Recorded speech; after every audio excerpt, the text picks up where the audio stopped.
Halo semuanya, selamat datang di Podcast Asia dengan saya Santos. Dan kesempatan kali ini saya kedatangan tamu yang cukup spesial, yaitu adalah Ibu Irma Chandra. Halo Bu. Hai.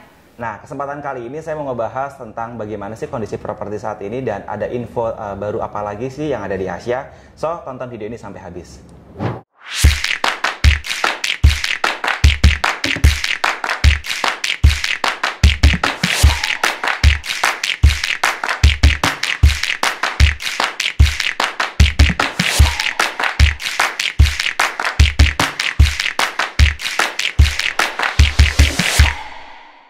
Nah, langsung aja saya mulai pertanyaannya, Bu. Jadi agak sedikit dalam ya. Dan ini ngobrol santai aja. Oke. Gimana sih, Bu, sebenarnya kondisi properti saat ini? Karena banyak banget nih klien-klien yang bilang bahwa kondisi properti itu lagi sepi banget. Gimana, Bu? Properti ya. Oke. Pada awal terjadinya pandemi, memang properti itu termasuk salah satu industri yang diprediksikan akan kena dampak. Oh. Ya, dan itu memang benar terasa sekali 1-2 bulan pertama ya, pada saat kita memasuki masa penyesuaian dari aktivitas biasa ke apa yang disebut new normal. Berarti itu sekitar bulan Maret, bulan April. April Mei ya lebih tepatnya ya. Terus setelah itu tapi semuanya kembali, kalau yang saya lihat dari apa yang saya kerjakan itu kembali membaik. Industri properti kembali membaik dan semakin membaik menjelang akhir tahun ini. Kenapa saya bilang semakin membaik? Karena seperti kita amatin di industri properti, ada beberapa developer yang sukses melakukan launching dan ada beberapa juga yang sukses mempersiapkan launching produk-produk baru berikutnya. Oke, berarti bisa dibilang bahwa COVID ini tidak menjadi tantangan dong? Atau apakah ada dampak juga tentang COVID ini ke bisnis properti? Kalau dibilang COVID tidak memberikan tantangan, ya nggak seperti itu. Tapi let's say seperti ini, COVID menjadi filter, semacam saringan bagi developer-developer. Oke. Dari situ akan kelihatan developer mana yang cepat berinovasi, cepat menyesuaikan dengan keadaan, dan developer mana yang memang benar-benar kuat dalam artian memang sudah stabil dalam menjalankan operasinya. Mereka akan bertahan seolah-olah seperti yang tidak terpengaruh itu tadi. Oke, jadi sebenarnya menguji developer itu sendiri. Exactly. Sebenarnya tidak hanya menguji developer di bidang properti, tapi COVID ini, pandemi ini menguji kita semua di berbagai industri sebenarnya. Oh, oke. Bicara tentang developer, bicara tentang perusahaan properti itu sendiri, emang seperti apa kira-kira menurut Ibu perusahaan properti yang bisa keluar dari zona COVID ini? Oke. Kalau yang seperti apa mungkin saya tidak belum pada waktunya ya untuk memberikan statement seperti apa, tapi ini opini pribadi ya? Ini opini pribadi, saya sharing aja ya. Saya mencontohkan perusahaan tempat saya bekerja nih, Astra Property. Jadi pada saat awal itu yang tadi saya bilang bahwa COVID ini merupakan saringan, filter. Bagaimana kita akan menghadapinya? Apakah kita akan ikut turun atau kita akan bertahan kemudian naik? Nah, yang dilakukan Astra Property ini sepenuhnya adalah well prepare. Kalau saya boleh simpulkan, ya. Jadi throwback ya, bulan Maret itu yang dilakukan Astra Property pada saat orang masih belum heboh-heboh dengan adanya pandemi, PSBB segala macam. Tim kami sudah dilatih untuk mengadakan protokol kesehatan. Kemudian sistem kerja kami antar departemen juga sudah dirubah. Bagaimana seandainya kami memang diharuskan bekerja dari jarak jauh. Kemudian planning produk yang akan di-launching, terutama tahun ini, semuanya dari produk yang sudah ditentukan 1 tahun sebelumnya, mereka langsung adjust dengan kebutuhan pasar. Jadi dari pandemi ini kelihatan sekali kebutuhan pasar itu sebenarnya konsumen lebih titik beratnya ke apa. Berarti benar-benar lihat si kebutuhan konsumen itu seperti apa. Oke. Jadi benar-benar mengutamakan untuk bisa survive tahun ini melewati masa pandemi, itu Astra Property lebih memilih untuk melaunching produk yang memang sesuai dengan kebutuhan konsumen atau consumer base. Nah, itu yang benar-benar ditekankan. Nah, jadi selain well prepare, juga cepat beradaptasi, kemudian mau merubah konsep produk menjadi produk yang lebih sesuai dengan kebutuhan pasar. Oke. Nah, saya percaya bahwa COVID ini benar-benar mengganggu banyak sekali bisnis. Itu ya kita semua udah tahu lah. Seberapa seberapa ini sih Bu, seberapa mengganggukah atau seberapa menurunkah penjualan di properti? Sebenarnya kalau properti lain saya kurang paham angkanya ya. Again saya akan lihat dengan apa yang memang sedang saya handle.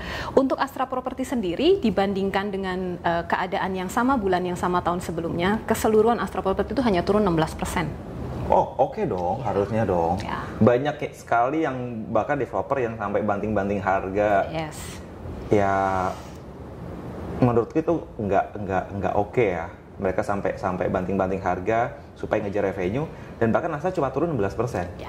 Jadi kembali ke strategi penjualannya. Mungkin developer yang banting-banting harga itu mereka juga dalam rangka how to survive this market. Ngamarin cash flow-nya dia sendiri. Correct. Mungkin. Ya. Cuma memang how to survive itu lagi waktu kita terbatas, kesempatan kita terbatas, kita hanya dapat memberikan 1 atau 2 strategi yang diharapkan dapat menuai hasil tahun ini. Jadi mungkin strategi yang dipilih itu, kalau Astra kan memang tadi saya bilang benar-benar memilih untuk consumer based market need apa. Yes. Nah, itu benar-benar market need sendiri harus dicari apakah yang dibutuhkan orang saat ini adalah diskon besar-besaran atau apa yang lainnya yang bisa ditawarkan. Nah, Astra termasuk salah satu developer yang tidak memilih untuk memberikan diskon besar-besaran sih terus terang tahun ini. Kenapa? Itu menarik nih soalnya. Oke. Jadi alasannya begini. Kita ngomong properti adalah produk investasi. Ya, kita jual properti itu dasarnya trust. Investasi itu selalu berhubungan dengan trust ya. Yes, kepercayaan. Jadi ya kita mengelola investment dari orang-orang yang percaya untuk beli kepada kita. Kita tidak mungkin mengkhianati kepercayaan itu dengan kita memberikan harga yang di bawah pada saat orang itu beli. Karena memang hukumnya properti dari saat di launching itu harganya tidak akan pernah di bawah harga launching perdana. Oke. Itu nilai investasi dari properti ada di situ. Itu salah satu kenapa investasi properti cukup menarik. Selain dari tempat tinggal, tapi juga bisa buat investasi jangka panjang juga. Oke. Ya. Terus apa yang dilakukan sama Astra Bu di era COVID saat ini? Apa strateginya? Apakah launching produk baru atau apa? Atau mungkin promo apa segala macam? Apa yang dilakukan Bu? Oke. Kalau untuk apa yang dilakukan, Astra tetap menjalankan plan seperti yang memang harus dijalankan. Oke. Cuma memang ada sedikit adjustment. Adjustmentnya itu kelihatan dari tipe produk yang diluncurkan. Jadi menjelang akhir tahun Astra akan melaunching 2 produk. Oke. Apa tuh? Penasaran tuh. Tepatnya ya. Jadi kita bicara tentang Asia ya? Kita ngomong tentang Asia ya. Oke. Di Asia mau launching produk apa? Karena pasti banyak sekali yang nungguin. Kalau di Asia akhir tahun ini akan ada launching produk yang menurut saya sangat menarik dari 2 produk yang sangat berbeda dan belum pernah di launching Asia sebelumnya. Yang satu adalah hunian, tapi dengan konsep kita mengangkat affordable living. Kalau dari kata affordable mungkin berarti murah nih. Ya, semuanya udah keraba ya ngomongnya ke arah mana. Kita akan melaunching 1 produk hunian yang mengangkat tema affordable living. Yang satu lagi lebih berbau investasi karena nanti di Asia. Apa tuh? Di Asia akan melaunching sebuah produk komersil. Nah, ini kalau komersil biasanya udah menarik untuk dibicarakan nih ya. Melaunching produk komersil yang belum pernah ada di wilayah Jakarta Timur. Sebentar, saya mikir dulu. Komersil belum ada di Jakarta Timur. Mall? Kita nggak ngomong mall ya, karena kalau kita ngomong mall itu kebayangnya bangunan yang besar, terus banyak dinding di sana sini. Ruko mungkin Bu?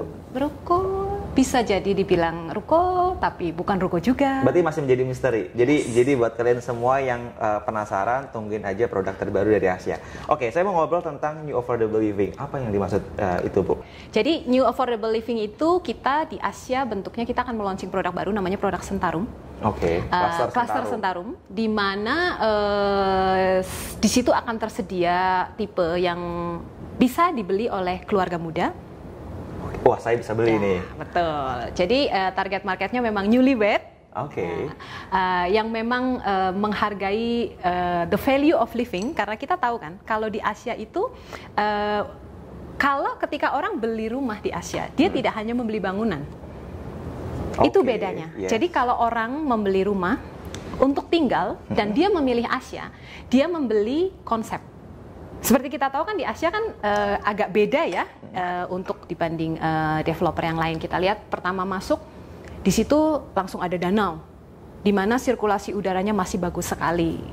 Nah, jadi konsep dari setiap produk di Asia juga sangat jelas. Jadi seperti tadi saya bilang, kalau beli produk di Asia bukan hanya beli produk rumah, tapi dia membeli konsep.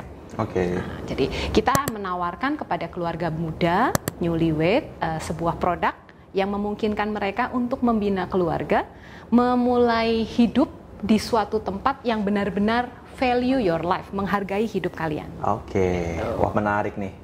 Nah, kalau boleh tahu ini berapa sih Bu harganya Cluster Centarum ini? Kalau harga, kita mulai di harga 2,5 miliar. Oke. Cuma yang menarik dari Cluster Centarum ini adalah cicilannya. Oh, gimana tuh? Kali ini kita menawarkan cicilan per bulan yang sangat ringan dan belum pernah ada di Asia sebelumnya. Jadi untuk memiliki Cluster Centarum ini cukup membayar cicilan 7 juta sebulan. Sudah bisa memilih tempat tinggal di klaster yang lokasinya paling depan, dekat dengan calon area komersial yang saya sebut tadi. Hanya dengan 7 juta sebulan. 7 juta rupiah kalian semua bisa beli rumah di Cluster Centarum di Asia. Terus apa keunggulannya? Kenapa orang harus beli Cluster Centarum itu? Selain dari harga lebih murah, terus cicilannya mungkin juga lebih terjangkau, apa kelebihannya lainnya? Centarum ini benar-benar dirancang sesuai dengan kebutuhan tiap target market tipe-tipe rumah yang ada di Centarum. Jadi di Centarum itu kan ada beberapa macam tipe ya, seperti di klaster-klaster lain sebelumnya. Nah, setiap tipe itu diwakili dari desain yang berbeda sesuai dengan kebutuhan ruang untuk usia tersebut. Let's say, kita ngomong tipe 6. Tipe 6 di Centarum itu benar-benar kalau kita bilang compact. Jadi begitu masuk, kita punya rumah contoh nih. Nanti begitu masuk, akan kelihatan, nggak seperti tipe 6 ya. Dan semua ruangan itu bisa difungsikan secara maksimal. Itu yang sebenarnya dibutuhkan sih oleh keluarga yang mau tinggal di sebuah rumah ya. Kebutuhan ruangan yang memang benar-benar bisa difungsikan sebagaimana mestinya. Anyway, aku juga udah pernah lihat si unit Cluster Centarum ini. Jadi memang tipe terkecilnya kan memang lebar 6 kali 14. Menurutku itu udah gede banget tuh Bu. Yes. Karena aku beli rumah sendiri anyway. Bukan di Asia, sebenarnya sebelum kerja di sini aku udah beli rumah lebar 6-nya itu, tapi nggak kerasa segede itu. Exactly, itu yang dibilang desainnya benar-benar disesuaikan. Jadi space planningnya itu benar-benar dipikirkan. Ngomong-ngomong, kita untuk membuat produk yang namanya Cluster Centarum ini, kita memakai arsitekturnya itu Tom Elliott loh. Oh ya? Yes, kita dengan harga segitu kita pakai Tom Elliott. Yes, jadi kita tuh membeli hasil pemikiran Tom Elliott untuk kita pakai, kita huni selama 20-30 tahun ke depan di Centarum. Itu salah satu keunggulannya. Jadi nanti akan kelihatan sekali kok rumah yang didesain oleh beliau yang memang ahli di bidangnya dengan rumah yang didesain oleh ya biasa aja gitu. Pada saat masuk rumah seperti waktu Santos bilang mengunjungi rumah contoh kita, mungkin akan berasa gila beda ya, nggak kayak tipe 6. Beda banget. Itu dia. Karena biasanya banyak developer itu yang menurutku ya punya contoh luas tanah adalah 6 kali 14. Ya. Mereka paling cuma bangun setengahnya. Ya. Dan itu pun rumahku sebelumnya. Dan pada saat kemarin lihat yang Cluster Centarum lebar 6 kali 14, wow. Yes. Sudah dibuat 3 lantai. Aku jadi kepikiran apakah rumahku dibuat seperti itu juga gitu. Oke. Mungkin boleh sharing ya. Jadi seperti Santos, My First Home juga beli di developer yang mungkin tidak menggunakan arsitek seperti Tom Elliott ini. Yang ada pada saat saya masuk move in ke rumah tersebut, masih banyak sekali biaya susulan yang harus saya keluarkan loh. Saya harus renov, menambah ruang, dan mungkin Santos notice ya waktu masuk ke rumah contoh di Centarum yang tipe 6, tiap kamar tidurnya gede kan? Gede banget, lumayan. Nah, kalau di beberapa produk lain untuk tipe sejenis, tipe 6, seperti ya rumah pertama saya, itu kamarnya benar-benar ya ada kamar seperti itu. Yes. Nah, ini bedanya Astra adalah dalam meluncing produk, mereka tuh tidak mau yang asal ada kamarnya, enggak. Mereka tuh mau kita kasih kamar, tapi kamar itu akan bisa kalian pakai dengan nyaman, atau istilah kerennya livable. Berarti bukan hanya dari soal harga murah aja gitu. Tapi ya aku udah nangkep sih. Jadi kalau beli produk di Astra Property, selain membeli bangunan, kita juga membeli konsep. Kita membeli hasil panjang pemikiran para ahli di bidangnya. Contohnya ya dari kamar itu tadi. Jadi pada saat kita masuk, kita tidak perlu lagi melakukan renovasi yang gede-gedean seperti yang kejadian sama saya. Jadinya harga rumahnya itu hampir 2 kali lipat karena saya harus menambah bangunan lagi di belakang karena kebutuhan ruang saya tidak terpenuhi dengan apa yang diberikan oleh developer. Betul, tenaga lagi. Betul. Biaya lagi. Kotornya lagi. Belum kan kalau kita keluarga muda, suami istri bekerja, wah renovasi itu bukan pilihan yang tepat. Oke. Nah di klaster Centarum itu ada tipe apa aja sih Bu? Siapa tuh ada yang cocok buat para penonton semuanya? Jadi di Centarum itu termasuk tipe yang sangat lengkap. Oke. Jadi dari yang saya bilang tadi newlywed ada, diwakili oleh tipe 6, tipe 7, kemudian ada untuk mungkin keluarga yang untuk upgrader dari first home, ada tipe 8, kemudian ada juga tipe 9 dan 9 deluxe. 9 deluxe nih yang tanahnya lebih gede, siapa tahu kepengen punya taman. Oh, gitu. Dan menariknya lagi, di Centarum ini ruang terbuka hijaunya banyak sekali.